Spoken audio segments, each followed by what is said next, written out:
সংসারে আমাদের জীবনে যখন কোনো সুখ বা দুঃখ আসে, তার জন্য আমরা কাউকে না কাউকে অবশ্যই দায়ী করে থাকি, তাই না? এই ব্যক্তি আমাদের সাথে এরকম কাজ করেছেন, তাই আমার সাথে এমন হলো। ওই ব্যক্তি যদি এমনটা না করতেন, তাহলে আজ আমি ওই স্থানে পৌঁছতে পারতাম। সবই আপনার দৃষ্টিভঙ্গির উপর নির্ভরশীল। আর যদি আপনার দৃষ্টিভঙ্গি এমন হয়, তাহলে তা অনুচিত। সত্যি কথা বলতে, এই সংসারে ভিন্ন ভিন্ন ধরনের মানুষ আছে। এটা আপনার উপর নির্ভর করছে কিভাবে তাদের স্বাগত জানাবেন। একবার ভাবুন, আমি আমার দুটো হাত সামনে নিয়ে এলাম, দুটো মুঠো খুলে দিলাম। দুই প্রকারের মানুষ আসবেন, কিছু না কিছু দিয়ে যাবেন। এই মুঠো যদি আমি বন্ধ করে দিই, তাহলে না কেউ আমাকে কিছু দিতে পারবে, না আমার কিছু যাবে আসবে। নিশ্চয়ই বুঝতে পারছেন এই দুই ধরনের ব্যক্তি কারা এবং তারা কি দিয়ে যাবে।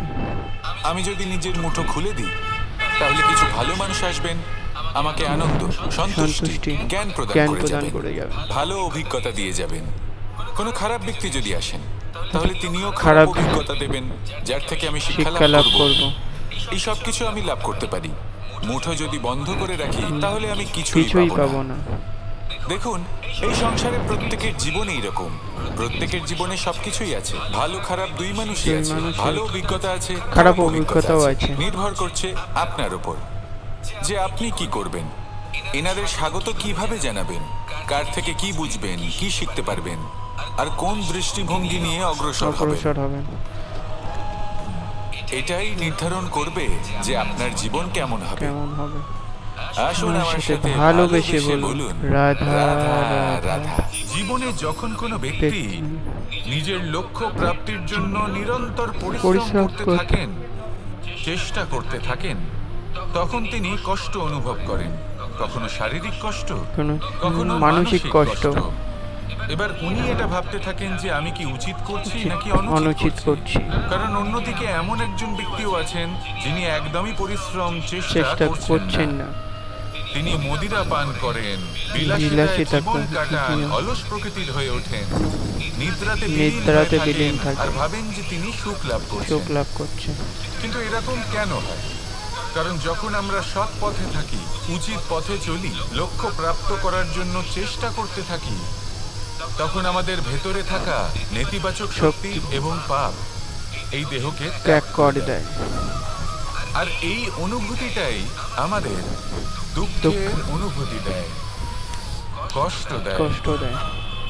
এবার সেখানে যদি আমরা কুপথে চলি, অনুচিত পথে চলতে থাকি, তাহলে আমাদের ভেতরে থাকা পুণ্য এবং ধনাত্মক শক্তি আমাদের দেহ ত্যাগ করে দেয়। আর এই অনুভূতির কারণেই আমরা সুখ অনুভব করি। কিন্তু কখনো ভাববেন যে এই সুখ বেশি সময় পর্যন্ত থাকে না। সেই জন্য সবসময় মনে রাখবেন, যদি আপনি জানেন যে এটাই আপনার লক্ষ্য, এটাই উচিত পথ, শুভ পথ, তাতে নিরন্তরভাবে এগিয়ে যেতে চেষ্টা করতে থাকুন। এই কষ্ট আপনাকে সুখের পরাকাষ্ঠায় কখন পৌঁছে দেবে তা আপনি জানতেই পারবেন না। আসুন আমার সাথে ভালোবেসে বলুন, রাধা রাধা। প্রত্যেক মানুষ নিজের জীবনে হীরক তথা হিরে এবং দর্পণ এই দুই দেখেছেন। এই দুই হলো সাদা এবং এরা দুজনেই আলোর প্রতিফলন ঘটায় এবং এরা দুজনেই উজ্জ্বল হয়ে ওঠে। আপনি হয়তো মনে মনে ভাবছেন যে এটা কি ধরনের তুলনা করছি। একটা হিরে তো রত্ন, তার মূল্য দর্পণের থেকে অনেক গুণ বেশি। কিন্তু হিরে থাকাতে দর্পণের মূল্য কিন্তু কোনো অংশে কমে যায় না, তাই না? মানুষ যখন হিরে নিজের হাতে নেয়, তখন সবার আগে কি খোঁজে? দর্পণ। যাতে তার মধ্যে দিয়ে দেখে সে বুঝতে পারে যে সেই হিরে আদৌ তার শোভাবর্ধন করছে কিনা, তাকে ভালো দেখাচ্ছে কিনা, প্রসাধনের জন্য সেটা ব্যবহার করা ঠিক হবে কিনা। অর্থাৎ হীরের উপস্থিতিতে দর্পণের গুরুত্ব কম হলো না, দর্পণের কারণে হীরের মূল্য বোঝা গেল। আমাদের জীবনেও ঠিক এরকমই ঘটে। আপনারা যদি সংসারে নিজের আশেপাশে দেখেন, এমন অনেক মানুষ দেখতে পাবেন যারা নিজেদের ক্ষেত্রে মহান স্থানে পৌঁছেছেন, নিপুণ এবং শ্রেষ্ঠ হয়েছেন। আর তাদের মধ্যে আপনার নিজের মনে হয় যেন আপনি হলেন দর্পণ। দর্পণ। নিজেকে ছোট মনে করবেন না। ছোট মনে করবেন না। আপনার মূল্য কম হচ্ছে না, কম হচ্ছে না। আপনার নিজস্ব মূল্য আছে। আর যদি আপনার অস্তিত্ব না থাকে তাহলে ওনাদের অস্তিত্বের মূল্য মূল্য সংসার বুঝতেই পারবেন না। বুঝতেই পারবেন না। জীবনে সবসময় চেষ্টা করবেন যাতে আপনি আরো বেশি শ্রেষ্ঠ হয়ে উঠতে পারেন। আপনি নিজে যে স্থানে আছেন সেটাকে ছোট মনে করবেন না। তারও নিজস্ব একটা মূল্য আছে। যদি আপনি হিরে হয়ে থাকেন তাহলে অহংকার করবেন না। যদি আপনি দর্পণ হয়ে থাকেন তাহলে নিজেকে ছোট মনে করবেন না। আসুন আর আমার সাথে সাথে ভালোবেসে বলুন রাধা রাধা।